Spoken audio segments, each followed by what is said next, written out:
This is Rocky. A warm welcome to all of you in very first lecture of relation and function. This is the second topic of class 11th mathematics.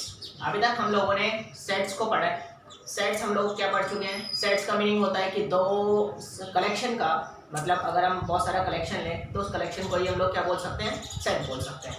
अब हम लोग पढ़ने जा रहे हैं relation and function. देखिए इस chapter में हम लोग क्या क्या टॉपिक्स पढ़ेंगे उसको सीक्वेंशियल ऑर्डर में जिस तरीके से मैं फॉलो करने वाला हूँ आप लोगों के सामने लिख दिया है. आप लोग इसको एक बार नोट कर लेना, या आप लोगों को इससे आइडिया रहेगा कि कौन सा टॉपिक हम लोग कब करेंगे. सबसे पहले हम लोग देखो रिलेशन एंड फंक्शन सब चीज़ों को मैं एक सीक्वेंस में डिफाइन करूंगा, लेकिन आप लोगों को एक ऑर्डर पता होना चाहिए कि किस ऑर्डर में हम लोग फॉलो करने वाले हैं. सबसे पहले रिलेशन की डेफिनेशन पढ़ेंगे, ऑर्डर पेयर पढ़ेंगे, फिर कार्टेशियन प्रोडक्ट पढ़ेंगे. ऑर्डर पेयर और कार्टेशियन प्रोडक्ट की मदद से आप लोगों को ये समझ आएगा कि रिलेशन को कैसे रिप्रेजेंट करते हैं. तब मैं आप लोगों को रिलेशन की मेन डेफिनेशन बताऊंगा कि रिलेशन होता क्या है. ये रिलेशन वो वाला रिलेशन नहीं है जो हम लोग डेली लाइफ में यूज़ करते हैं. डेली लाइफ में हम बोलते हैं कि हाँ रिलेटेड एक केस से रिलेटेड हो रहा है, इससे रिलेट हो रहा है, वो वाला रिलेशन नहीं है. यहाँ कुछ और रिलेशन है. फिर हम लोग इसको प्रेजेंट कैसे करते हैं, मतलब रिप्रेजेंट कैसे करते हैं. 3-4 फॉर्म होती हैं. एरो डायग्राम होता है, सेट बिल्डर फॉर्म होती है. जैसे हम लोगों ने सेट्स को रिप्रेजेंट करने के 3-4 वो पढ़े थे टाइप्स, उसी तरह से यहाँ पर भी है. ठीक है. फिर हम लोग ये हमारा फर्स्ट पार्ट कंप्लीट हो जाएगा. इस पार्ट को हम लोग लगभग 2 लेक्चर में कंप्लीट करेंगे. उसके बाद में फिर फंक्शन की बारी आएगी कि फंक्शन को फिर हम लोग डिफाइन करेंगे कि कौन सा रिलेशन फंक्शन होगा या नहीं होगा. उसके बाद में उस फंक्शन की डोमेन और रेंज निकालना सीखेंगे. फिर algebraic function, then classification of function. ये टॉपिक सबसे ज़्यादा इंपॉर्टेंट होने वाला है. इससे डेफिनेटली क्वेश्चन आते ही आते हैं. फंक्शन को जब हम लोगों ने क्लासीफाई किया तो constant function, identity function, modulus function, signum function और ग्रेटेस्ट इंटीजर फंक्शन. तो ये है एक ब्रीफ जिस तरीके से हम लोग टॉपिक्स को कवर करेंगे. ठीक है. Now let's start from the definition of relation. Now first topic is order pair. हम लोग कहाँ से स्टार्ट कर रहे हैं इस टॉपिक इस चैप्टर को स्टार्ट कर रहे हैं. First topic is ordered pair से. अगर 2 पेयर लिखना है किसी भी सेट का तो कैसे लिखते हैं, या ऑर्डर पेयर का मीनिंग क्या होता है. देखो आप लोग ना नया टर्म है, आप लोग कंफ्यूज मत होना. बस एग्जांपल की मदद से सीक्वेंस में देखते रहना. जैसे मान के चलो हम लोगों ने 2 सेट लिए. एक सेट लिया ए, एक लिया बी. ए सेट में एलिमेंट है 1 2, बी सेट में एलिमेंट है 3 4. ऑर्डर पेयर हम लोग कैसे लिखते हैं. अगर हम लोगों से कोई कहे कि ए से बी की तरफ ऑर्डर पेयर लिखिए, तो ऑर्डर पेयर नाम में ही सब कुछ छुपा हुआ है. पेयर, पेयर का मतलब ये एक पेयर है और इस पेयर में है क्या, इस पेयर में एलिमेंट्स हैं और वो एलिमेंट्स किस ऑर्डर में होंगे. तो याद रखना वो एलिमेंट्स, अगर देखो अब pair of element in specific order, एक स्पेसिफिक ऑर्डर में अगर हम पेयर को लिखें तो उसी को ऑर्डर पेयर बोलते हैं. ऑर्डर पेयर अगर ए कॉमा बी की फॉर्म में लिखा हुआ है that means order pair A comma B from A to B. अगर order pair A to B लिखा हुआ है तो फर्स्ट एलिमेंट सेट ए से बिलोंग करेगा, सेकंड एलिमेंट सेट बी से बिलोंग करेगा. अगर यहीं पर होता कि ए कॉमा बी लिखा हुआ है और ऑर्डर पेयर बी टू ए है तो फर्स्ट एलिमेंट कहाँ से होगा, सेट बी से, और सेकंड एलिमेंट कहाँ से होगा, सेट ए से. अब एग्जांपल की मदद से और क्लियर करते हैं. अगर हमें ऑर्डर पेयर लिखना है, ordered pair from A to B, A to B अगर हमें ऑर्डर पेयर लिखना है तो कैसे लिखेंगे. फर्स्ट एलिमेंट इस सेट का होगा, सेकंड एलिमेंट यहाँ से होगा, फिर से फर्स्ट एलिमेंट यहाँ का ही रखना है, सेकंड मतलब फर्स्ट एलिमेंट इसको बनाते हुए सेकंड एलिमेंट पे दोनों को ले लीजिए, फिर फर्स्ट एलिमेंट इसको बनाते हुए सेकंड एलिमेंट पे दोनों को ले लीजिए. Is it clear. ये हम लोगों ने लिखा order pair from A to B. तो कहने का मतलब ऑर्डर पेयर हम लोग कैसे लिखते हैं आप लोगों को समझ आया. अब ये भी आप लोगों को समझ आ चुका है कि अगर यहाँ पर ए कॉमा बी का फॉर्म है तो ये वाला आगे वाले सेट से बिलोंग करेगा और ये पीछे वाले सेट से बिलोंग करेगा. ठीक है जी, हमें समझ आया कि ऑर्डर पेयर कैसे लिखते हैं. अब अगर कोई हमसे पूछे कि एक ऑर्डर पेयर ये लिखा हुआ है, एक ऑर्डर पेयर ये लिखा हुआ है, ये दोनों अगर इक्वल हैं, what does it mean. 2 order pair अगर आपस में इक्वल हैं तो उसका क्या मीनिंग है. देखिए 2 order pair are equal if and only if they are equal. अगर उनके करस्पॉन्डिंग एलिमेंट्स इक्वल होंगे तभी 2 ऑर्डर पेयर इक्वल होंगे. इसी के बेस पे क्वेश्चन करते हैं. देखिए एग्जांपल 2x + 3 4y + 5 ये एक ऑर्डर पेयर है. This is equal to 3, 7. देखिए अगर हम लोग इसको सॉल्व करते हैं, अगर ये आपस में इक्वल है इसका मतलब करस्पॉन्डिंग एलिमेंट्स इनके इक्वल हो जाएंगे.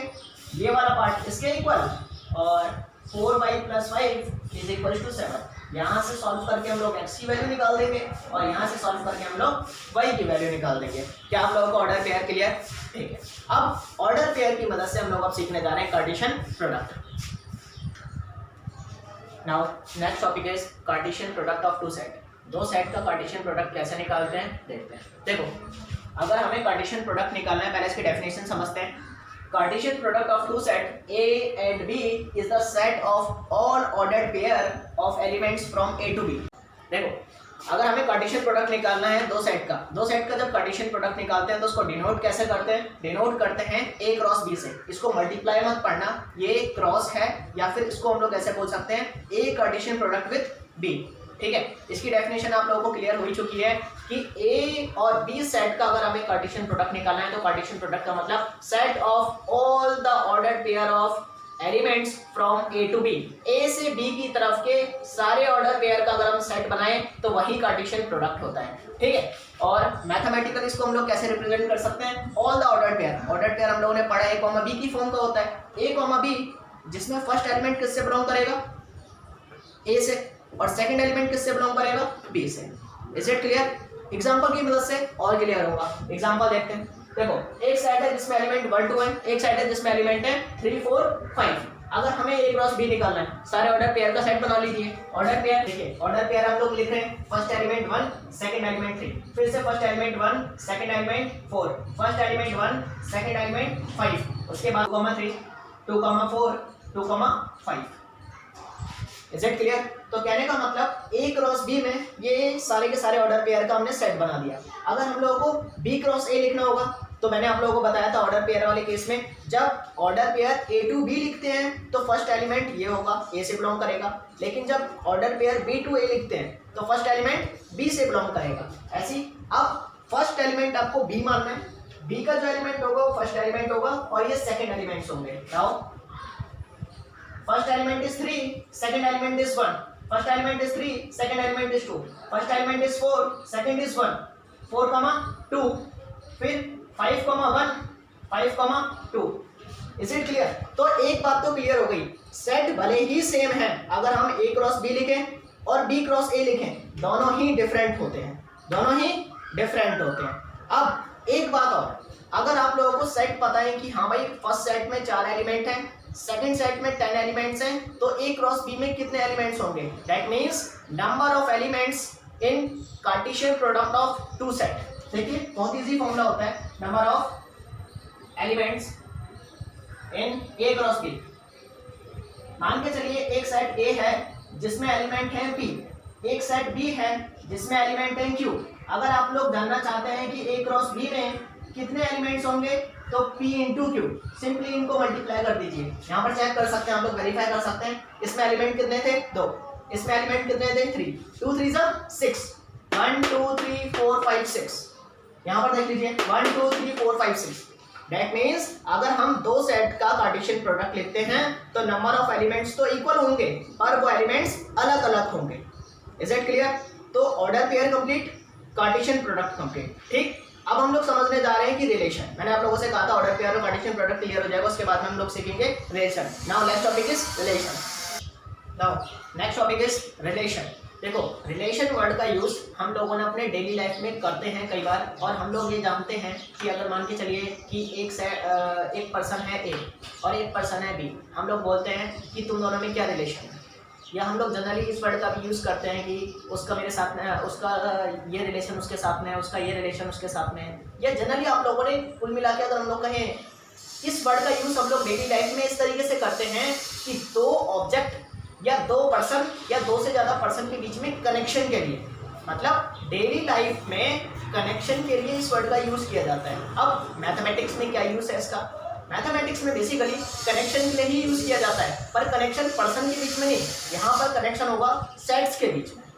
दो सेट्स को आपस में कनेक्ट करने के लिए या किसी तरीके का एसोसिएशन शो करने के लिए हम लोग रिलेशन का यूज़ करते हैं। ठीक है, रिलेशन को हम लोग डिनोट कैसे करते हैं? रिलेशन को हम लोग डिनोट करते हैं तो मैथमेटिक्स में कहाँ पर इसका हम लोग यूज़ करते हैं? दो सेट्स के बीच में रिलेशन या किसी तरीके का कनेक्शन शो करने के लिए। जैसे मैं आप लोगों को कुछ एग्जांपल्स देता हूँ। जैसे मान के चलिए मैंने आप लोगों से कहा कि कुछ स्टूडेंट्स का मैंने नाम लिखा, मैंने कहा इन पर्सन्स के इतने इतने मार्क्स आए। दैट मीन्स मैंने मार्क्स के सेट का और नेम ऑफ स्टूडेंट के सेट का कनेक्शन आप लोगों को दिखाया या फिर कनेक्शन एसोसिएट किया।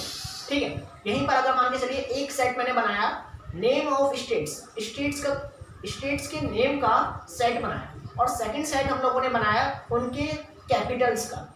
तो क्या हर नेम किसी ना किसी कैपिटल के साथ एसोसिएटेड होगा? That means this is also a connection. That means we can say relation between two set is basically association or connection between two collection और two set। ठीक है, इसको हम लोग डिनोट कैसे करते हैं? डिनोट करते हैं आर से, या फिर हम लोग ऐसे लिख सकते हैं relation such that A to B, मतलब relation is defined from A to B, और अगर बी से ए की तरफ डिफाइंड हो रहा है तो B to A. That means यहाँ से हमें क्लियर हो जाएगा कि रिलेशन ए साइड से बी की तरफ है या बी साइड से ए की तरफ है। देखो रिलेशन को हम लोग रिप्रेजेंट 3-4 फॉर्म में करते हैं और सारी डिस्कस करेंगे। पहले कुछ एग्जांपल्स ले लेते हैं, या फिर किसी भी रिलेशन दो सेट के कितने रिलेशन हो सकते हैं कैसे पता चलेगा। ध्यान से सुनिए, relation is the subset of A cross B. A cross B के सबसेट होते हैं रिलेशन। दैट मीन्स अगर मैं आप लोगों से कहूँ कि एक सेट है जिसमें एलिमेंट्स हैं 1, 2, एक सेट है जिसमें एलिमेंट्स हैं 3, 4, 5, अगर इनके बीच में हम लोग रिलेशन की बात करें, देखिए एक रिलेशन R1 ये भी हो सकता है। अगर हम लोग ऐसे देखें 1, 2, 1, 3, 1, 4 ये भी रिलेशन हो सकता है।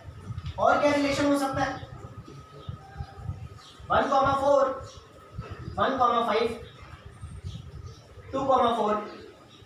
कहने का मतलब कि रिलेशन अगर ए से बी में डिफाइंड हो रहा है तो फर्स्ट एलिमेंट ए सेट का होगा, सेकंड एलिमेंट बी सेट का होगा।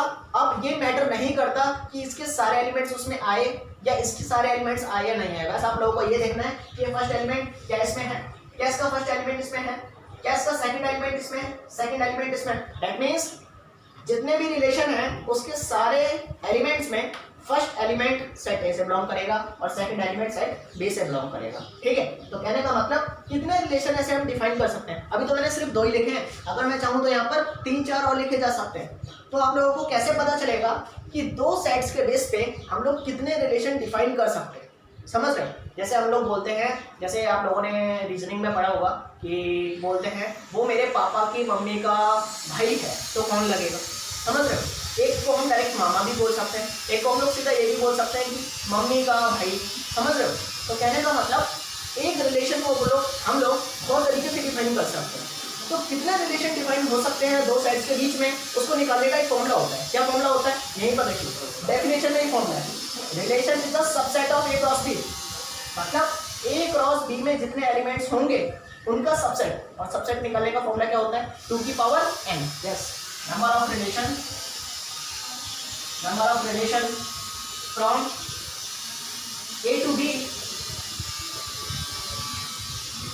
अगर ए सेट में नंबर ऑफ एलिमेंट्स p हैं, बी सेट में नंबर ऑफ एलिमेंट्स q हैं, तो ए क्रॉस बी में कितने एलिमेंट्स होने वाले हैं? p into q। और हम लोग देखना चाहें कि कितने रिलेशंस होंगे। Number of relation from set A to B is 2 की पावर pq।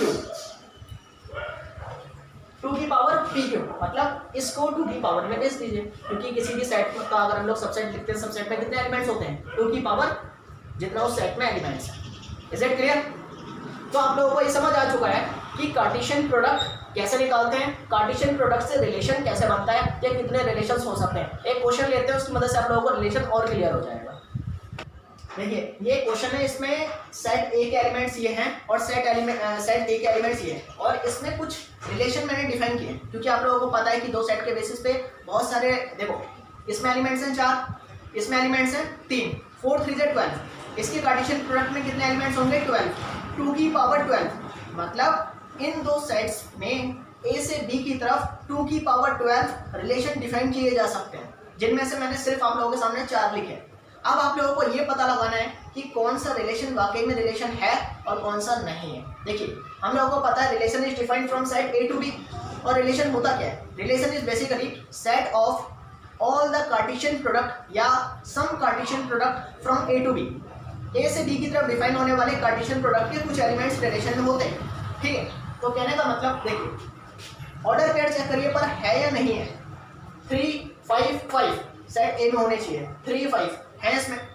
सेकंड एलिमेंट देखिए ए बी सी, क्या यहाँ पर ए बी सी है, मतलब ये रिलेशन सही है। इस रिलेशन को चेक करते हैं। इसका फर्स्ट एलिमेंट है 3 A 5, 3 A 5 यहाँ पर नजर आ रहा है? नहीं आ रहा। 3 5 तो आ गया पर ए नहीं है, दैट मीन्स ये रिलेशन नहीं है। थर्ड देखते हैं, फर्स्ट एलिमेंट को देखिए 3 B 7 9, 3 B 7 है, 3 7 9 तो है पर B नहीं है, that means this is not a relation. इसको देखिए 3 7 C B, 3 7 दिख रहा है, C और B नहीं है, that means this is also not a relation. Is it clear? तो हम लोगों को ये समझ आ चुका है कि कैसे हम लोग दो सेट्स के बेस पे रिलेशन डिफाइन करेंगे या कितने रिलेशन होते हैं या रिलेशन के बारे में क्या। ये topic is representation of relation. Relation को हम लोग 3 फॉर्म में रिप्रेजेंट कर सकते हैं, जैसे कि हम लोग सेट को भी पढ़ चुके हैं। सेट को हम लोग 2 फॉर्म में रिप्रेजेंट कर सकते हैं, पर रिलेशन को 3 फॉर्म में represent, roster form, set builder form, arrow by arrow diagram. Roster form की अगर हम लोग बात करें, देखिए in this form relation is represented by set of all ordered pair belonging to R। आप लोगों को पता ही है, रोस्टर फॉर्म में हम लोग पढ़ चुके हैं, इसको टेबुलर फॉर्म भी बोलते हैं। इसमें सारे एलिमेंट्स को कर्ली ब्रैकेट के अंदर कॉमा से सेपरेट करते हैं, बस वही करना है। जैसे एक साइड ए है, बी है, इनका हमने रिलेशन लिखा 1, 1, 2, 4, 3, 9, सारे के सारे एलिमेंट्स किससे सेपरेटेड है? कॉमा से। This form is known as roster form. Set builder form की अगर हम लोग बात करें, इस फॉर्म में हम लोग in this form relation R from set A to B represented as relation such that all the order pair, क्योंकि रिलेशंस ऑर्डर पेयर की फॉर्म में होते हैं, x, y सच दैट अगर रिलेशन ए से बी की तरफ डिफाइन हो रखा है तो x बिलोंग करेगा ए सेट से, x बिलोंग्स टू ए, और y बिलोंग करेगा सेट बी से। ये आप लोग क्लियर रखें कि अगर ए से बी में डिफाइन हो रखा, फर्स्ट एलिमेंट यहाँ पर होगा, सेकंड एलिमेंट यहाँ पर होगा। Clear? Now arrow diagram. Arrow diagram की अगर हम लोग बात करें, इसमें हम लोग डायग्राम की मदद से रिप्रेजेंट करते हैं रिलेशन को। जैसे रिलेशन -1 3 के साथ रिलेटेड हो रखा है, -1 3, 2 12 के साथ, 4 48 के साथ, ये खाली छोड़ दीजिए। कहने का मतलब रिलेशन को एरो डायग्राम की मदद से समझा। आज के लेक्चर में हम लोगों ने ये सीखा कि कैसे ऑर्डर पेयर लिखते हैं, कैसे कार्टेशियन प्रोडक्ट लिखते हैं और रिलेशन। ठीक है, रिलेशन तक का हम लोग सब कुछ पढ़ चुके हैं। नेक्स्ट लेक्चर में हम लोग स्टार्ट करेंगे फंक्शन। तब तक आप लोग क्वेश्चन करते रहिए, डाउट्स ग्रुप में पूछिए। Good bye, see you.